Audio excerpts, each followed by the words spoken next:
Hello! In this video I will show you how to set up VPN on Blackview A200 Pro.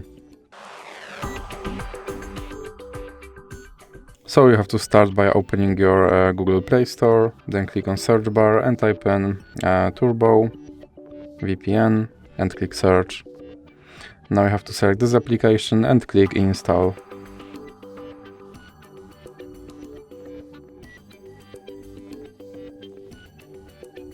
Now click open and then click on agree and continue.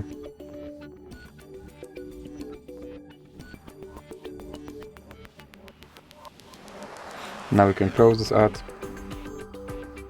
then click allow and click consent. Now you can click on this button to start your VPN and click OK.